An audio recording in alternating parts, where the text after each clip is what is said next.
welcome to Automation Ladies Live. Happy Thursday, everyone. It is February 22nd, 2 days after my birthday. Happy birthday. Thank Happy you. birthday. Not that this is about me. But I was not working or on LinkedIn on my birthday, so I feel the need to express it now, I guess. So if What does that make your sign, your zodiac sign? Oh, I'm a Pisces. Oh. So it's right between, I know my uncle's birthday is on the 18th and he's an Aquarius. So it either falls on the 19th or the 20th. Nice. I'm a Pisces too. Yay, okay. And my mom's a Pisces, so I was like, that makes so much sense that I love Nikki so much. But also why I also love Kortni so much. Hi, Steven. Remind me what your sign is, Allie. Hey, I'm a Scorpio. We're psycho. Put in the comments where you're joining us from or what sign you are. Yeah. I'm a Scorpio. We're really intense, super loyal, but like really jealous and like get into fights really easy. And like, yeah, there's just more downs than ups, but like we are really cool if you like stay on our good side. But my mom is like my best friend ever, and she's a Pisces. Well, because we take care of you guys. Yeah, I think so. It's like we're like, yeah, we're high strung, and we need someone to be like, yo, sit down a little bit. Or like, here's some breakfast. Go ahead. That too. Kortni makes sure that I don't like take too much caffeine, and she's always like, did you take your pills? So like I got like multiple people like watching out for me because I can't just do it by myself. Yeah, she is my right hand at this point. Oh, I said knife hand. You get knife hand. Steven, all right, thanks for sharing. Aquarius. Don't know what that means. But yeah, he might be the only one watching us right now. Thanks, Steven. Well, yeah, we didn't have a whole lot of time to prepare because I put this up on the event a little bit late in terms of invites. We're still trying to figure out the best way to make sure that everybody gets invited to the events. We are actually, okay, so here's a new announcement from Automation Ladies. We will be starting a newsletter starting next week. It will come out on Thursdays also. I figured keep it easy. It is Automation Ladies Day. It will mostly be news about our upcoming events, maybe links to the episodes that just came out, that sort of stuff. So we're not trying to like spam you with GPT created content about why robots are cool. Although as soon as I get access to that new GPT, the OpenAI video editor, I will be maybe sending some AI created videos your way in the newsletter. But yeah, so if you follow us on LinkedIn, you'll get an automatic invite to the LinkedIn newsletter. We promise it isn't spam. It's to make sure that everybody can get an invite to the events because we know the algorithm is just, you follow us, but you may or may not see our stuff and there's nothing we can do to control that. So I thought the newsletter might be a good way to get everybody just the communication out. This is our upcoming event this week. You know, when we go to trade shows, things like that, where to meet us. And then we will also have a Beehive newsletter subscription. So it doesn't have to be through LinkedIn. And the people that have subscribed on our website, which have probably not gotten any emails so far, we've had people subscribing to our newsletter on automationladies.io for like 2 years now, but we've never sent anything out. So now will be the time that you will actually be getting an email. With that said, I think that's housekeeping for now. Kortni Fernandez, our other Kortni, is out somewhere. She will probably pop in if she can. But yeah, Kortni Pendon, our other Kortni, thank you so much for joining us. Thanks for having me. Absolutely. Where are you? I know you're in the Seattle area, right? Yeah, I'm a little farther south, but yes. Where at in terms of farther south? Like Puyallup Pierce area. County. Pierce County area. Yeah. Yeah. I used to live in Spanaway, so the detail Me too. Makes sense to me. I grew up there. Did you work on the base there? I worked at the commissary at one point. Oh, okay. Mm-hmm. Well, anyway, backing up to our audience and also me. So, for those of you that don't know, Kortni Pendon works for Process and Controls Engineering. Yay. Which is, among many other things. She's a multifaceted woman like the rest of us, doing a lot, probably too much. But I have not actually met her before or talked at length. So this will be an introduction for me as well as everybody else in our audience. Kortni, can you tell us a little bit about your background, your story, and how you ended up being a controls engineer at PCE? Sure. So, after high school, I had 2 part-time jobs. I was going to school full time, and it got rough after a while. I even tried to play women's basketball for a community college, and I had 2 hours to sleep within the day, and then my body would get sick. So I was like, bump this, I'm gonna join the military. So I joined the military. I was in the military for about 7 years. So I did 5 years active, and then I did 2 years reserves as an aircraft handler. I worked on aircraft carriers, and it's like valet parking for aircrafts. Oh, cool. Pretty much those that chalk chain, and then you learn how to direct. You do basic firefighting for aircrafts and stuff like that. And yeah, after that, I got out of the military, and then I had a hard time finding a job because I had 2 little ones in the military. I was a single mom for a little bit with 2 kids being in the military, and it was kind of hard. So I got out so I can be there for my kids because I went on a mini cruise, and after I had my baby, she was a year old, and I missed a lot of things. So yeah, after that, I got out. I had a hard time finding a job, so I was like, my family agreed that I can go to school full time, and I was like, wait, what do I want to do? I know I have aircraft. I can deal with aircrafts, and I have firefighting. So I was like, okay, I found aviation mechanic Like actual technician. real firefighting. Because we say firefighting all the Yeah. time. But you mean real firefighting. Yeah. So Literal Just making sure. yeah. So when people say getting what is it, shoot with the fire hose, don't drink out of the fire hose, I know what it feels like to get hit by an actual fire hose. So yeah, when I hear that, I was like, no, that's a really bad idea. Don't do that. Literally. It's too graphic from what you know. Yeah, so I was like, I get flashbacks every time I hear fire hose. But yeah, so yeah, it was either that, and I know I'm a very hands-on type learner, so I knew exactly that I wanted to go straight into a trade school.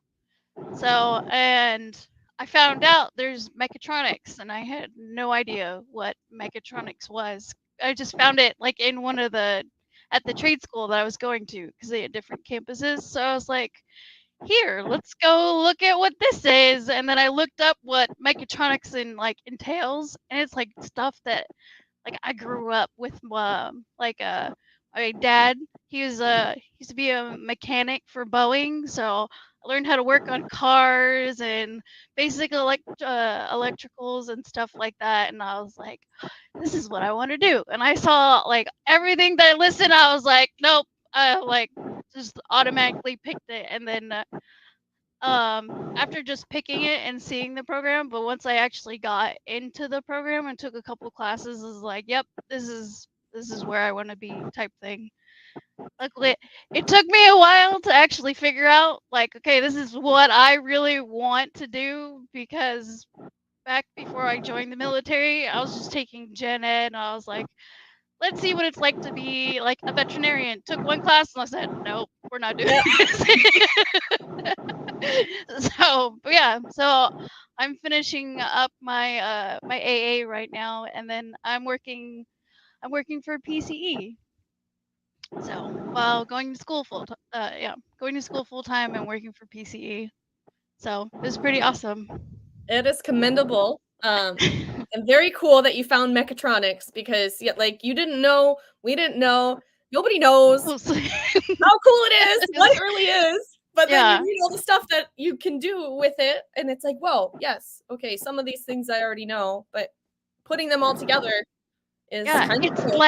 like growing up, like engineering for me, from what I knew, it was very like one lane. You're like Yeah. mechanical engineer, electrical engineer, all that kind of stuff. But then I found mechatronics. I was like, it's all of them. Like, and I was like, It's for all the people and like then, us that like all the things. yeah, working I was like, together, right? I'm super nerdy, and like I like at a younger age, I taught myself to learn because I needed more hours back in the day in order to pay for school. So instead of learning one thing, I was like, okay, I'm gonna learn this entire floor because then I get hours. But then because I learned the entire floor, then instead of picking up hours, my boss found that, oh, she knows how to do everything, so she can cover the entire floor. And then it just like bumped me up, and I was able to do that. And then ever since that happened, I was like, I want to learn everything. Teach me all the things. So like I'm very proud of myself of being like that jack of all trades kind of thing. So I have a lot of buckets. Like Allie and I call it the Batman belt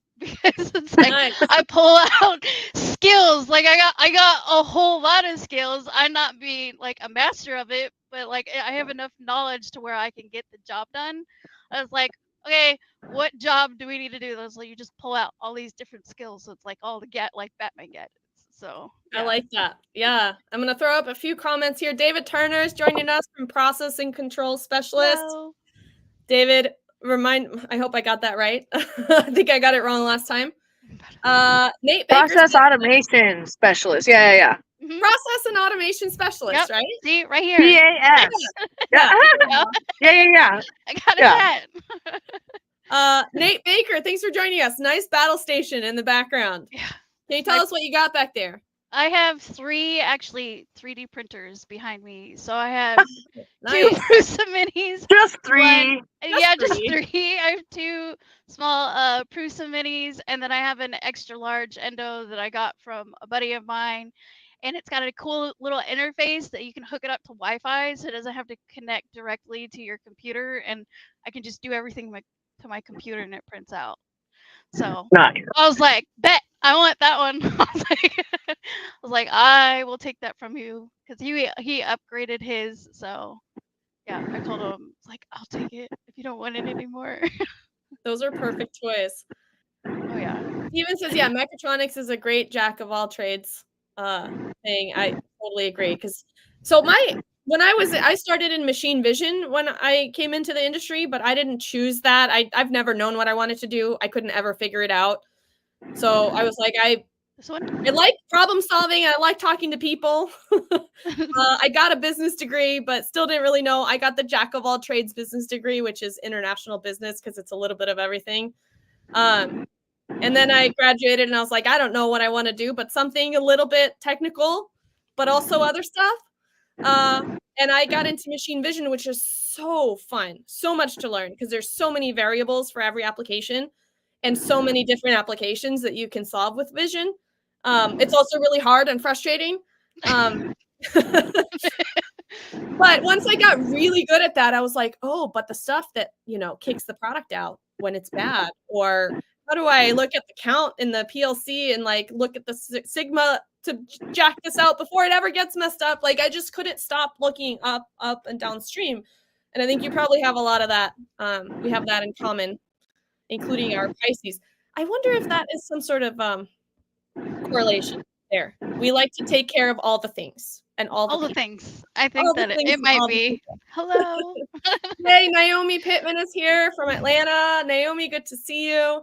It's not just like a combo of like because we all have like technical skills, but we have these like people skills that like take it to another level. And like that's one of the things I had to learn how to be Kortni myself. Like because I'm an engineer and like I had to learn how do you assert yourself like loudly to people you don't know, because you don't know these people, and you need them to listen to you because you have like stuff that's really valid to say, but no one wants to listen to you. And Kortni's not even as tall as I am, and she can be more heard than me. And that's a personality thing, because like a lot of girls don't want to be loud, and I commend them for being loud because we are not going to be heard otherwise. So us having our quietness doesn't actually help us when we're trying to go talk to other contractors or other people that we need to get work done with. And, you know, I think that's one of the biggest things, like women representing themselves in meetings. You're either called bossy and too loud, or you're too quiet and no one will ever hear your ideas. And some of us even wait for our turn in a conversation where the only possibility for us to have a shot is to inject yourself. And some women are totally against that. Like that used to be against my personality. And you'll see me even today, like, maybe I'll just start becoming more and more quiet. I'll be sitting next to like Nikki and I'll be like, I'm shutting down. Boo. And there's nothing left energy wise, but like, I'm waiting for you guys to ask me for my opinion. Otherwise, I'm not even going to enter this at all. So you have to watch out for like the different personality types, and also cherish when you got an engineer that can speak their mind, not in an offensive way, but they can't be quiet. And that is so normal to just be like super quiet, non-combative, non-confrontation. And like the only way for any of us to make any actual money in this trade is to be loud, to go sell stuff, to go make deals, to go build relationships. And you being quiet and scared in the corner, which is how I prefer to be, like naturally, that is my preferred existence, is quiet and not. I don't want to meet new people and talk about my ideas. I have them. Yeah, I have them. But like, we don't want to toot our own horns. And like part of us all meeting each other is like pushing each other toot our own horns, because we have like sellable horns. Sorry. But Kortni is amazing in that, like, she got stuck on a boat with 500 other people in the Navy, so she knows how to talk to other human beings. That's something that Brian Thyken actually brought up to me, and I was like, oh, because I was like, why are all you Navy people so good at this like people thing? Because it's not that you're good at it, but it's like you're just gonna communicate what you need to communicate. Like, hey, these are all the things going wrong. This is what's going down. And so some of you have this skill, and some of us have to freaking cry at night because it's so hard just to get ourselves to say anything. So I mean, it matters, and like personality, you got to fight through your personality or whatever, or use your strengths. In my case, I'm a quiet person. I need a Kortni. I need a Kortni. Like, as long as I have and I need a Nikki, and I need a Kortni, and I need all these people to help me, because I have a strength, but it isn't being loud or even inserting myself. Like, I don't have that as a normal thing. I have to work really hard, and I get in my own head, and it freaks me out. Until I say no crying in baseball. Yeah.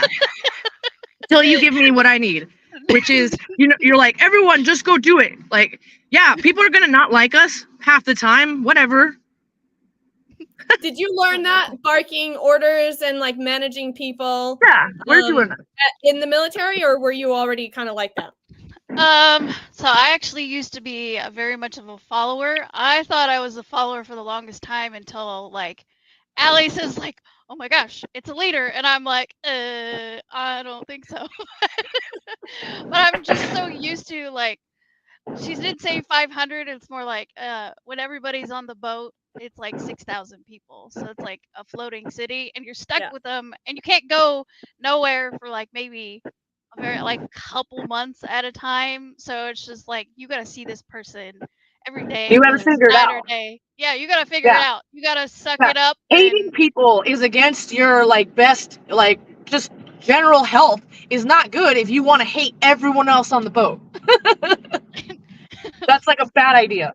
But yeah, you gotta be able to learn how to take orders, and you learn to be very specific. It's like, all right, this is what we got. You need to get this done, and it's like I'm still kind of like that. I was like, all right, we got this. It needs to be done by this time. What do we need to do to get it done? Type thing. And like, who's gonna do it? Like, come up with a game plan for everything that I do. And it's still kind of, I don't mean to. Like, I have to ask Allie, because coming out of the military, I was like, hey, so the last time I was like a supervisor was in the military. It's different talking to military people. This? She asks me all the time. Can I say this? People. I was like, can I say this? I was like, I had to get HR training, because I was like, I don't think I can say this to civilian people. Like, so, and Wyatt to help with that, right? Yes, yeah. Yes, I have leadership training. I take leadership training. I was like, am I like saying this rude? Because I am just like, just being in the military, it's just like, I'm gonna tell you what to do and you're gonna figure it out. Sugarcoating is not part of the deal in the military. I was like, But in the corporate world, there is a need for some sugarcoating in different directions. like, So yeah. Yeah, it's like, how do I tell people what to do without making them cry? Like,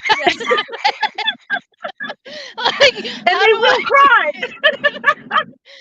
I don't know who this is, but he or she turned up the volume and now we're loud. Well, we sure are. Yes.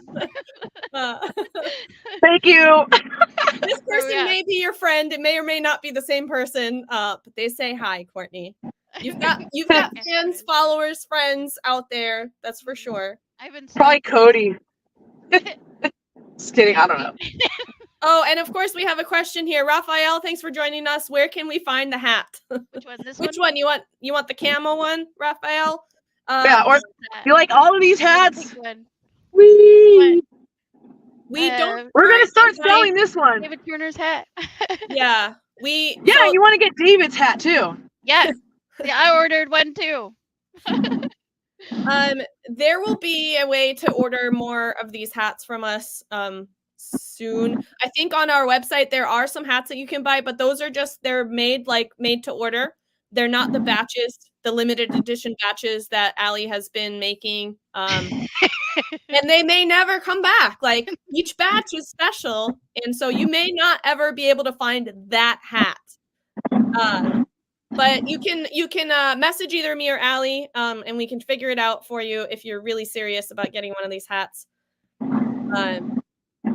That is, hashtag hat life. Thanks to Josh Varhees and Bill Mueller, I think it is, at Lucid Automation. That's their thing that we happen to fall into being a part of, and it's just very, very cool. Yeah, my first hats, like I have 10 hats now. There's 10 different colors of the exact same, like this logo is used 1,000 times, right? Yeah. But I literally went to my girl who did my logo and I was like, look, there's this thing and people are doing this hat thing and now I need a hat and I need you to, I literally was angry about hat life. And now I've assimilated it so hard that people are like, oh, Allie and hat life. Hat life is not my idea. Josh Varghese is the one who even inspired me to have a hat. I was just trying to join in on the fact that other people had a hat. And I took it too far, but that's because I'm a girl. And I want different colors for all my different outfits. I literally matched them to, this is a pink, what's it called? Safety vest. Yeah. So I have a pink PCE hat with a pink safety vest, and I'm going to go to a site after this. But people remember that. And yesterday I had a blue hat and a blue one, and every day is a different, no, I think I had an orange hat and a blue vest. But whatever. We took it too far, but that didn't come from us. I will stop you there and say I don't think you did take it too far, and we should discuss this with Bill and Josh. But what is the intent of Hat Life marketing? And I think part of it, or at least Bill's, from what I gather from his history, is that they've had so many runs of hats. Every year they do a different one. And that's kind of the Hat Life. It's not just oh, we're going to make one hat as part of our swag, like some random thing off the internet. They're concerned with the design, the quality, the uniqueness of the hats. And I think it is, in fact, in the ethos of the Hat Life hashtag to have more than one. But I'll let either one of them correct me if I'm wrong. Yeah, and then we started getting into the trucker hats because I told her I'm so coming out of the military. I am I always wore a cover all the time, so and it always put me in a work mode. So coming out, I got the trucker hats because it's almost like it breathes through it. So I always like it. So she's got the fitted hats. I tried it on, and my whole face just went where kind of fell on my head. And I was like, "Hey, why don't we do a trucker hat?" And then she's like, "Oh my gosh, there's camel ones." And I was like, "Bet, let's put the trucker camel hat out." I think there's 3. For hats. That's true. People have Yeah, different no, there's 3 styles that like people are fighting over, and like everyone has a favorite. Like the trucker style is amazing because of the ventilation. Like the fitted one works really good under a hard hat. Like it fits under a hard hat really good. So like when you take the hard hat off, like you could still be showing your brand. And then this one I just like because it's like the flat brim, like, you know, baseball style one. Which I happen to have is my favorite one, but like all of them are like super legit, and I had to have one of each. And then I was like, I have all these solid colors, but now I want like camo, so I have like black camo and regular camo. And we're gonna start mixing the colors up. But hey, Courtney. Hey, Courtney. Hello. You're muted. She's got a what is that one called? The flat hat or the fitted. She's got fitted. Yeah. Yeah. And then we got the And that snapback. is the first one. and only Automation Ladies hat run that we've done. Aside from the amazing and thank you to Rafe Shahid at Kanara Engineering for giving us our first Automation Ladies hat, which is a pink one that just said Automation Ladies. It's out of rotation because my daughter Elsa co-opted it. But then we did a run of these purple ones that Courtney has. And I think that we should do another run of those. Those are kind of the standard Automation Ladies hats. But that also Megan has a trucker hat. And then Quopium I ended up using the same purple hat because after they changed their logo to purple, which had nothing to do with me, by the way, people don't believe it, but it really doesn't. I had that hat and I was like, you know what? We need that same hat. Yeah, and I think we've had like 3 different iterations of the Quopium hats as well, but I don't have time for it like you do. But you do the hats. People reached out to you asking you to make merch for them, right? Like, they're like, oh yeah, PCE is not a merch company. We're an engineering firm. How did you even know that was a burrito blanket? That's amazing. It's like you only have 1/4 of the square to even see anything. Yeah. The blanket is a tortilla, and I am the burrito. Same thing. If you're inside of it, it's a burrito. Exactly. Well, I'm a California burrito. Macy, thanks for joining us and then cracking up with us. We like to have a little bit of fun as we work and put out fires, literal and otherwise. Chris Udy's here. He did a really cool demo for us. If you missed it last week, we did a live demo of his hardware product, the Shark, which is a network adapter or an adapter to get data kind of sensor. But I guess he used to be in the military as well, and he empathizes with you, Courtney. Yeah. Really hard. We love all our military people. I think that switch sometimes. It's just like, and sometimes you get like halfway there, and you're like, oh shit, I probably shouldn't have said that. Calibrating yourself is part of the job, right? I want to do a open invitation to the industrial automation industry, to everyone from the military, just because I've just seen this work out well too many times. And when I worked for a company called Maverick, it was the biggest systems integrator that I had ever worked for. And literally half the people they were taking, they were like, okay, we're going to replace the boomers because the boomers are all retiring. And they're like, we're going to take half like engineers straight out of school, and we're going to take half Navy. Like literally not even all the military, just Navy. They're like, we're going to do Navy. No, I'm not saying that's the right thing. I'm just saying that like that was in 2015. So my thing now is just like, I keep seeing it work. So come over here and help us. There's money, isn't that? Don't you just want the money? Come on. But there's awesome camaraderie, and there's like a whole bunch of other people that want to work with the same mindset. Like we have to be direct, we have to work hard. Like it's just the same. Like the servant leadership part of it is just like super translatable. So come over and like join us, no matter what part of the military you ever were in.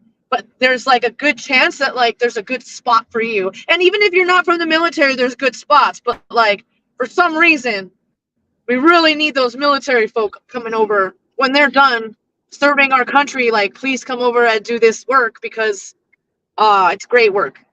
And it's Well, not hard okay. on your body anymore either. Yeah, and I'll say I not in the same context, of course, but helping American manufacturing, in my opinion, is also supporting your country in a way. Yes. We desperately need to do this and to grow it and to do it well and to get more people into it. I looked at Chris's comment, and I'm sorry, but he is. Now we're gonna piss people off. I know I have Wait. a brand here. I'm not gonna go against Marines. I'm not gonna talk against the Marines. I have a box of crayons for them somewhere. David Turner says shots fired. So you have experience with both types of toddlers, Kortni. Yes, I do. Ones and real ones. Yep. Actually. What would you say are your most transferable skills from being a single mom to being a controls engineer? I have a lot of patience, that's for sure. Yeah. And like trying to explain things at different levels kind of thing.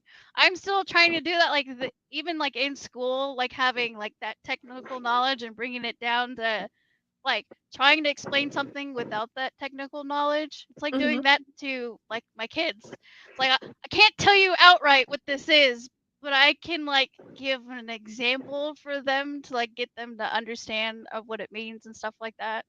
So, but definitely patience is there. It's a good one. I think a And lot time of moms management are transferable to the career side of things.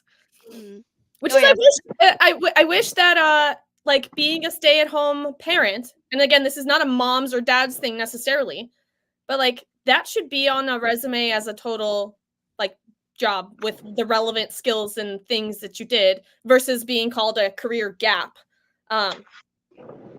That's true. Just be like, CPS was not called. That's how good I am. It is an achievement.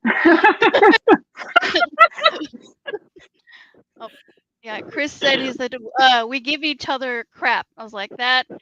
All of the branches will make fun of each other. That's what Jose Orozco told me about, because he's from the Army, and like talking about his pew pew. I remember this conversation, so I had no idea who she was talking one day, and then he was saying they were like kind of poked fun at me because I was in the Navy and I had no idea who Allie was talking about. I was like, yeah, what branch was he in? They said he was the Army or the Marines. So I was like, ask him what color cranny is. Does he like the red one? I bet he likes the cherry one.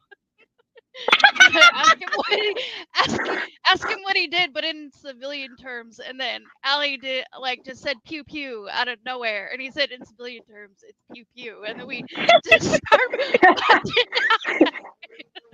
So it's pretty great. So it gave like the nice thing. Super smart people from the military with a good sense of humor, but very smart people coming out of there. But I do find like having that military background is very easy for me to talk to other contractors. Like if you're having a hard time with a contractor and they're being turds, like I can just step in and be like, yep. Be like, hey, and then they'd be completely cool, like out of nowhere, to be like, all right, cool, we can work with this person. And be like, Allie, I got it. Let me work with this guy. Like this, we won't have any troubles. So yeah. Isn't it funny though how just your style of communication can make all the difference between being able to work with someone or not? Yeah.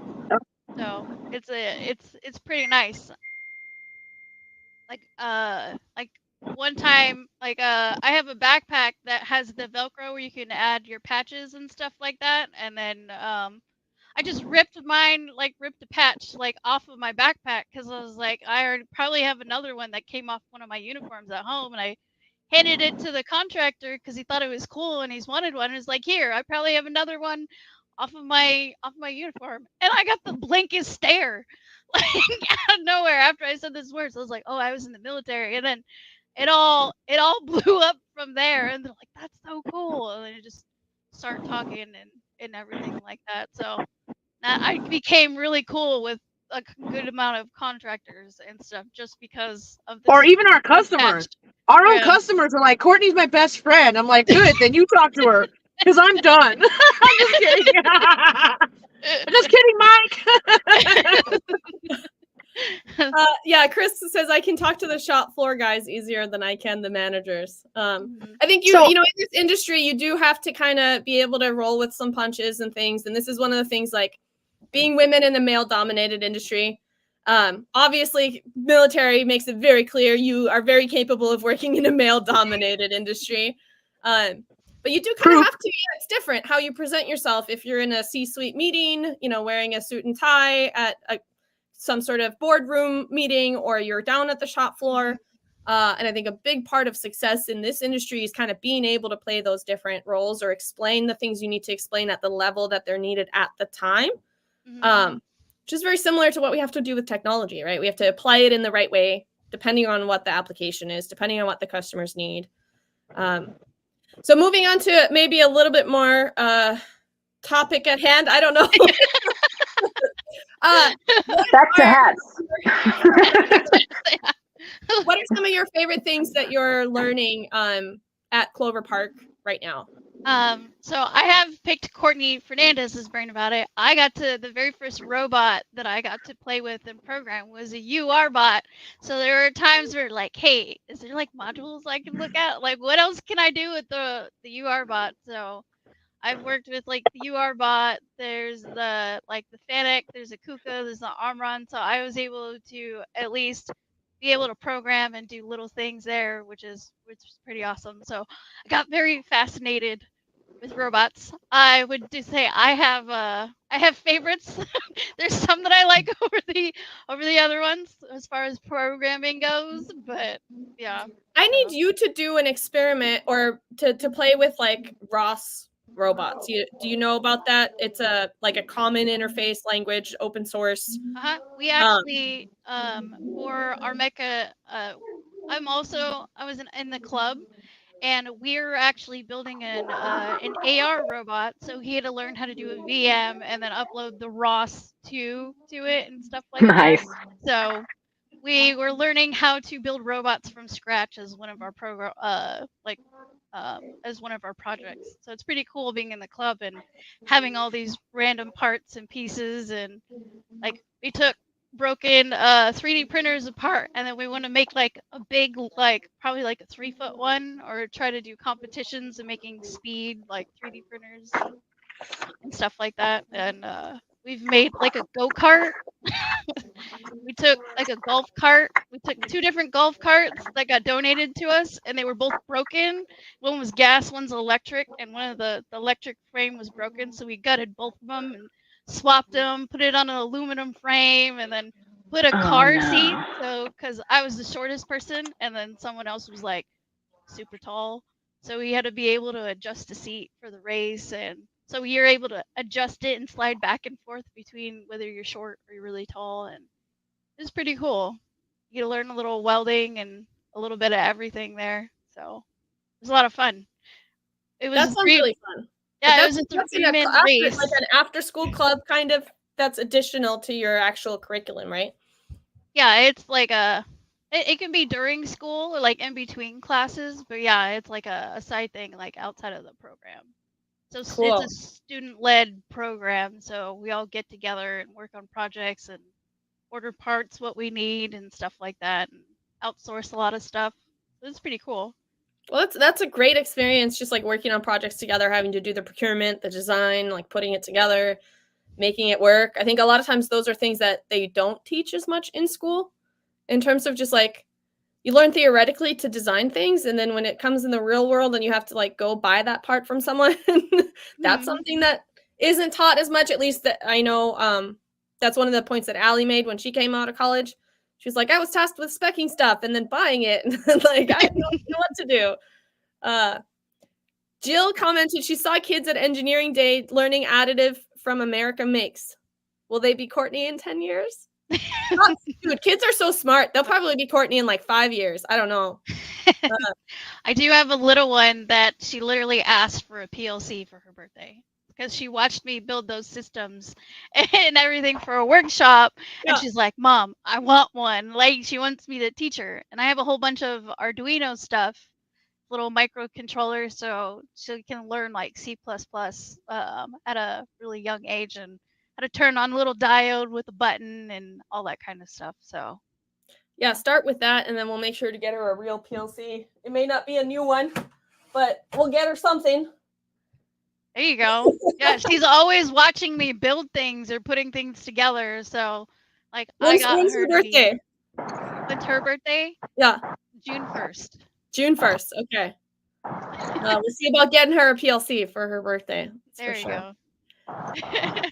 Oh my! Ew, C++. Yo, yeah. Does anybody know how to make the grout cleaning robot that I wanted from a dead printer? So here's what I want someone to build, and I will buy it.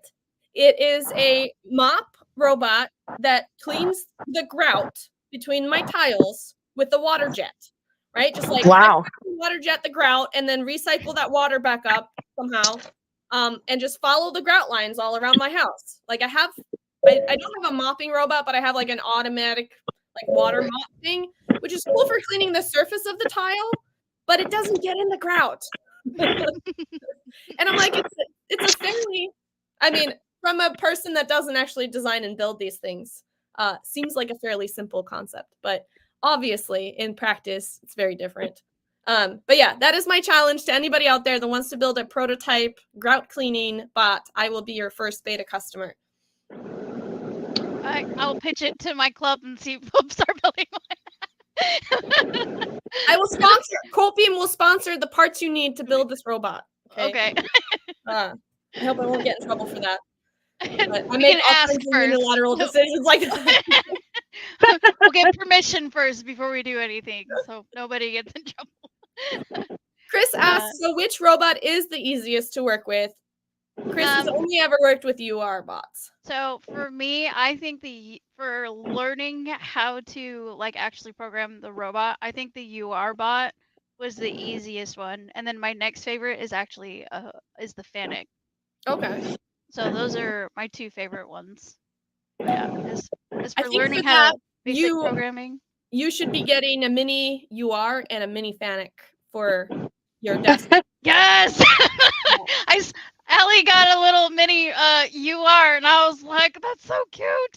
So I'm pretty sure I have one in a box. If I got a box from Will Healy, I haven't unboxed it yet, but I'm pretty sure I know what's in there. And I'm really excited. Yay! Okay. So if people didn't know, Kortni used to work at UR, and she did a lot of training. And I actually took a UR robot training at IMTS with her a couple of years ago. Dude, it's been 2 years. IMTS is coming up again this year.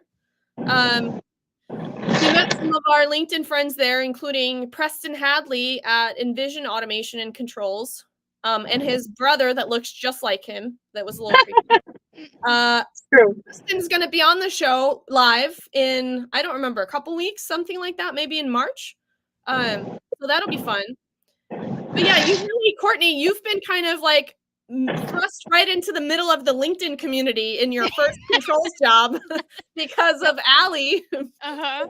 My team has started following Allie, and I think it was the head of my head of product, Anna, this morning. We were on a call from Poland, and she was like, "Oh yeah, Allie is like a third of my feed now."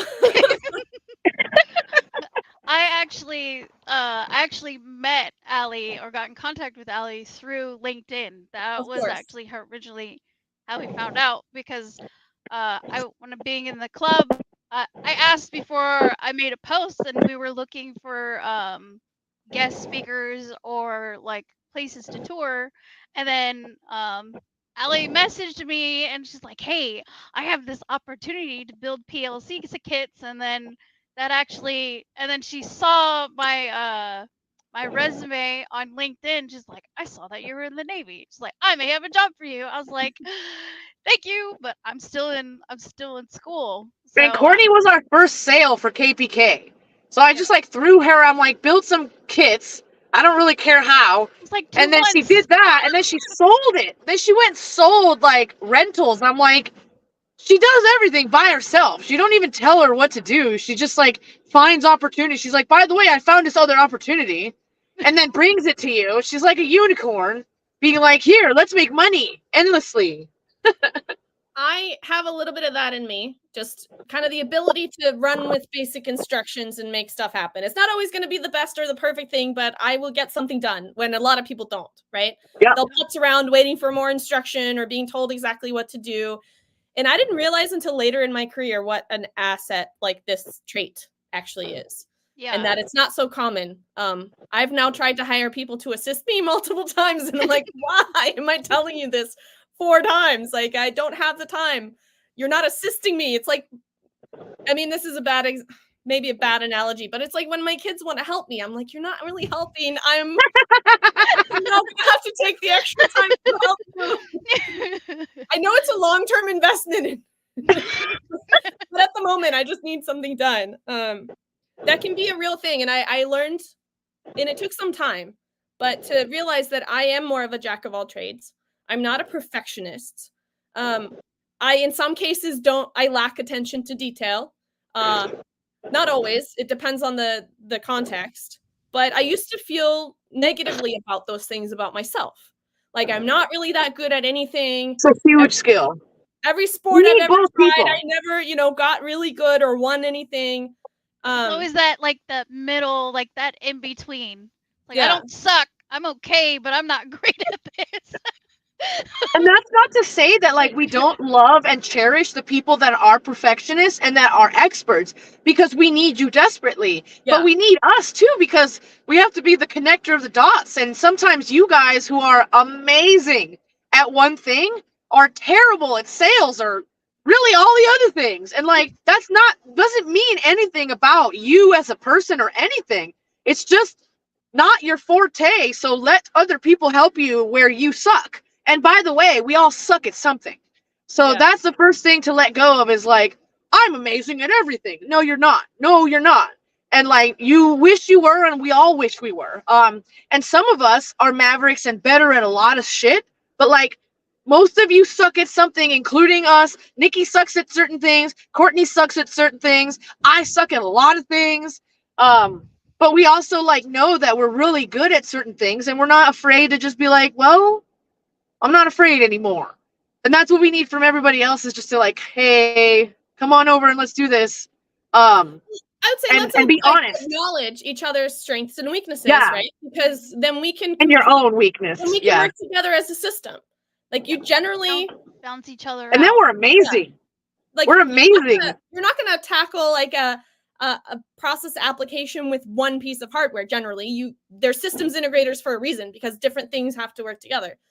And I mean, same thing would go with workforce, right? Or talent. Every company needs different types of people. And I think that's one of the things, like, we don't talk about DEI much, or diversity. Like, that's not necessarily the point of the show, although we really do want to just showcase this stuff to everyone. But diversity in a group is really important, for the sake that you have different types of skill sets and different types of backgrounds and like understandings of things. It's easier to get like kind of tunnel vision or in a rut when everybody thinks the same way. And so from like, I think everybody's seen the studies now. They're real. The numbers are real. Like, having diversity in teams and companies results in better financial performance. Like, you can't argue with that. And I think one of the big things about that is because you can't really have a good system if it's made up of homogenous components that are all the same. So that's my soapbox for today. I don't know if you know this. Yeah. Kortni is a big deal. So I'm gonna go out on a limb here and say something that Allie and I talked about yesterday. But I had a really bad day yesterday. I came into work. I had just had the day off for my birthday, so I had no good reason to not be super productive yesterday. And I just came in and I was like, man, this day, like, I'm not getting anything done. It sucks. I ended up talking to Roman, my CEO, at the end of the day. And he asked me how I was at the beginning of the call. I'm like, oh, I'm fine, blah, blah, blah. Let's whatever we were talking about. And then at the end, he asked me again. He's like, hey, how are you? I was like, I feel like shit. Today was not what I was like, I have no good reason. I know I just had time off. Like I had a long weekend. I have no good reason not to be productive today. But I was like, I just had one of those days. And I was telling Allie like how amazing it is to be able to work with people that can understand that, right? They're like, because I basically ended it with like, I promise I'll get my shit together. And he was like, I know, just go home. And I said that to Allie, and I was like, we're so lucky to get to work with people like that. And Allie was like, yeah, he can't really care if you had a bad day because you're still like one of his best people. And he said the same thing. He said, Kortni has bad days, but there's nothing I could do about it because she's still my best person. There's no way I would get rid of her. That did happen yesterday. That literally happened yesterday. So do you have any thoughts, Kortni, about the flexible workplace? What are you looking for as a multi-talented, sought after person with technical skills that are needed everywhere? What do you look at when you look at where you're going to work? Where are you going to put those talents to work, and for who? Well, most places that I've ever worked at, it's very like one lane. Unless you have experience in this one bucket, then you move up and you can move on to something else. But Allie lets me do like I have my whole bucket of skills, and it was like, okay, what do we need today? Like, do you have this skill? And she's like, well, we're gonna learn today, and then we're just gonna add on to your belt. And that's what I like, because it's a new thing for me, like every time. I'm not doing the same exact thing over and over again, and sometimes I can get old.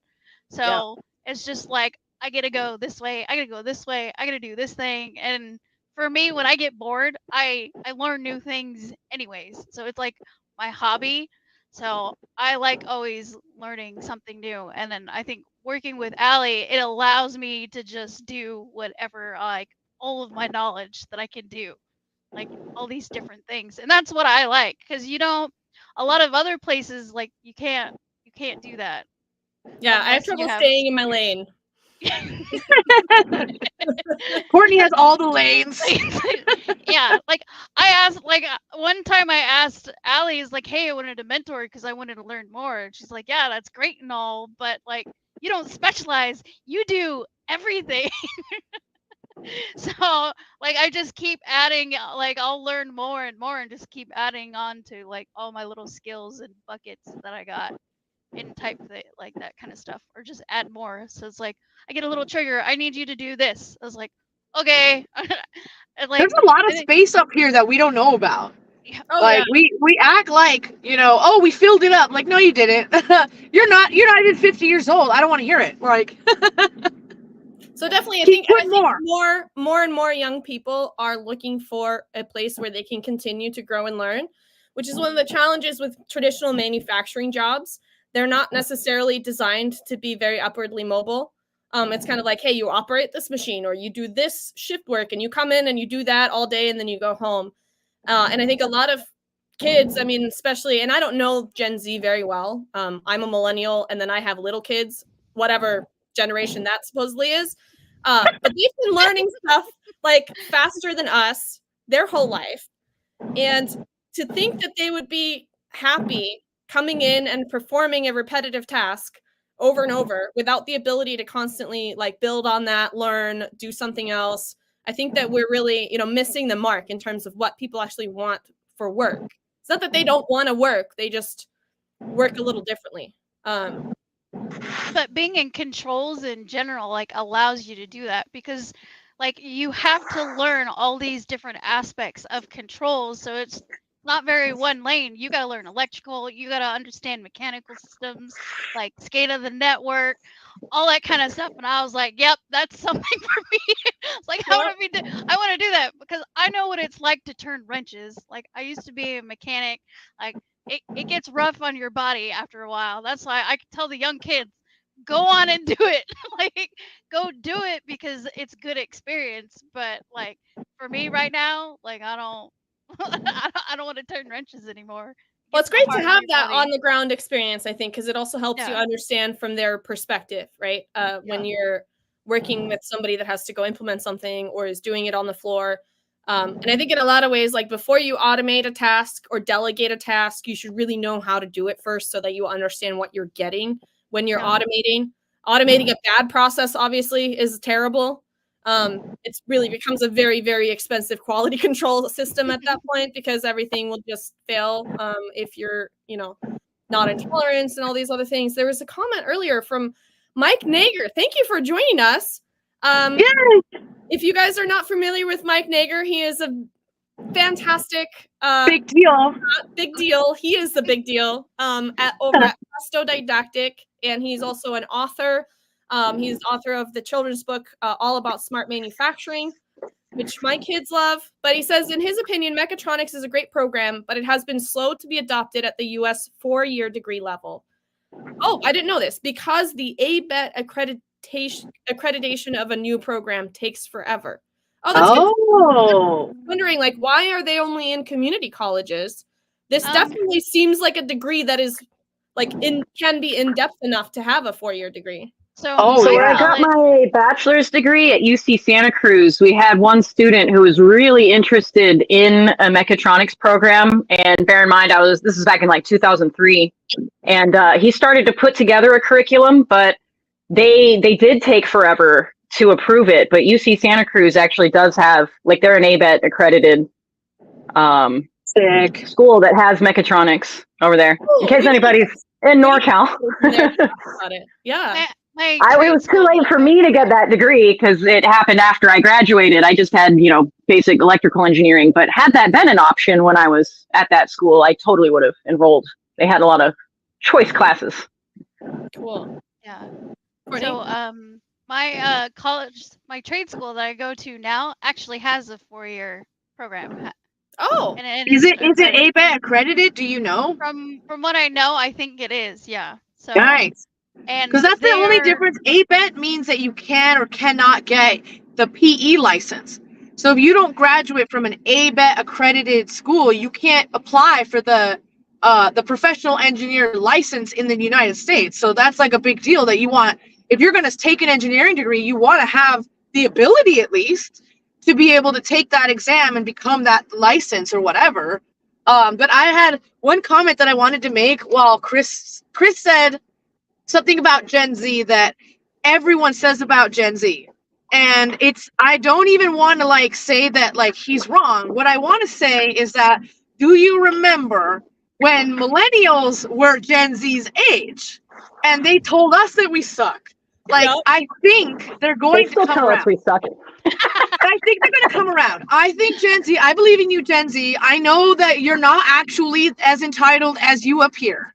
But what people are angry about is that you're basically willing to stand up and say, I believe in myself more than I believe in working myself to death for you. And there's nothing wrong with saying that. It's just that the people in the past didn't used to say it that blatantly, even though it's the freaking truth.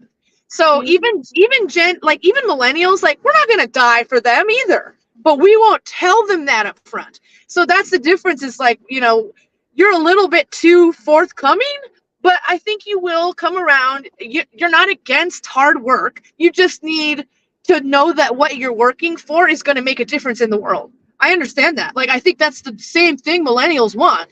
We're oh, we don't want to buy a house. No, we want to not be broke. We want to contribute to the places that we work and not just be a piece of crap. And we don't want to just do things just for the sake of doing it. And so we will put up a fight, but we don't put up the same fight as you. And so we don't get looked at as bad, but we really want the same things. So as much as we kind of I see the whole thing coming out.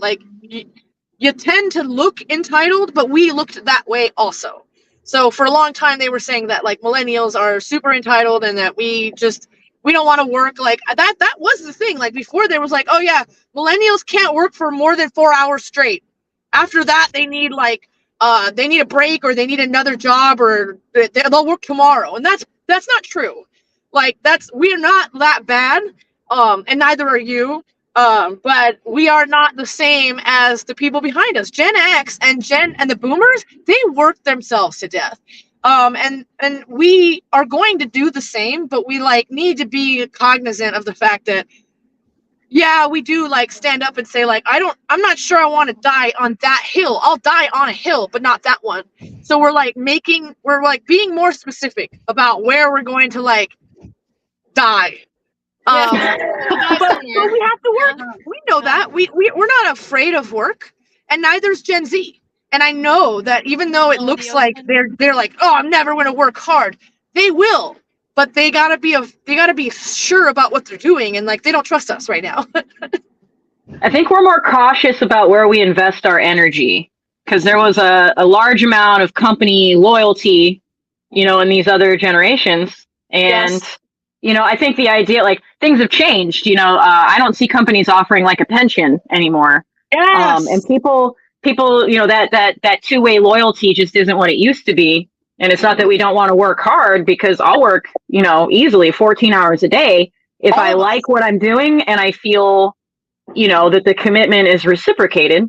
But I think we're just more cautious about where we invest our energy than previous generations because it was like loyalty no matter what, sense of duty no matter what. And I respect that.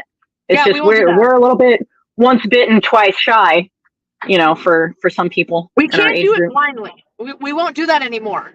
Yeah. Right. Well, We've been burned. like you said, it's not reciprocated. I mean, Yeah, just today there was another some company laying off 10% of its workforce. Citicorp, they just did a big restructuring. They laid off a bunch of people and their CEO just got a big bonus, right? Numbers are numbers and businesses are businesses, and they're going to make the decisions that they do that are in their best, in their best interest based on the economic conditions and all these other things. And I think that we've learned through the years that we're kidding ourselves if we think that, it actually has anything to do with us, which it doesn't. But it also means that we have to be prepared to get a new job at any time. We have to have skills that are always up to date, and the technology is changing not even every year. It's like every month there's something new now to learn and stay on top of. So it's kind of impossible to think that the old route is going to work for us, right? That you go in at the bottom level and you pay your dues and you work your way up and you get that company loyalty and one day you can be the CEO. I mean, the janitors don't even work for the companies anymore to be able to have a path upward to the CEO. They're all contractors now. So yeah, good luck with that. Well, we are just about the hour mark and I have to call somebody back. So I'm going to actually have to cut this, well, not cut it short, but end it on time. I guess we'll call it that. I'll ask our last question and then Kortni, feel free to throw in anything that you didn't get a chance to talk about or address that you'd like. But our last question is, where can people connect with you, follow you, and what should we expect to see from you in the near future, Kortni, if anything that you want to talk about? So if you want to contact me, I am on LinkedIn. That's probably the only way, unless you bug Allie. Yep. Or we'll have your guest profile up on automationladies.io, in which you can always update that with contact information if you want to put an email address or website or anything else you come across or build later on. Update us so people can find you. Yeah, and then I'll be with PCE for a while, so learning more. No, Alan will make sure you stick around as long as possible. Yeah. When are you graduating your program? Next quarter. So is actually supposed to be my last quarter, and I'll have like 1 or 2 classes, and then I'll be done by June. Yay! Well, we'll be very excited to celebrate your graduation with you. Thank you so much for coming on the show, Kortni. And thank you everybody for joining us. We had a great time everyone. with your comments and conversation. So one takeaway from this, if you're new to our audience and you don't already know all the people in the comments, you can also go to, I don't know if there's a networking tab on these events, if I remembering that correctly, but make friends with those people in the comments. They're here because they're collaborators, because they're learners, because they're passionate about automation. So go connect with them and us, by the way, if you don't know us. If you watch this, you can probably tell we're real people. We're just normal people that want to, have a bigger conversation, make more connections. So yeah, hopefully join our community. It's not formal, but connect with us some way. We're here to help. We're here to answer questions within reason. Don't make us do free work or try to be a career coach for free. But yeah, otherwise we're here. Support each other, make friends, and we'll see you next time. We're actually going to be live next week on Thursday with a special guest from Rockwell Automation. So we're really excited. Have a great rest of your Thursday, everybody. Bye.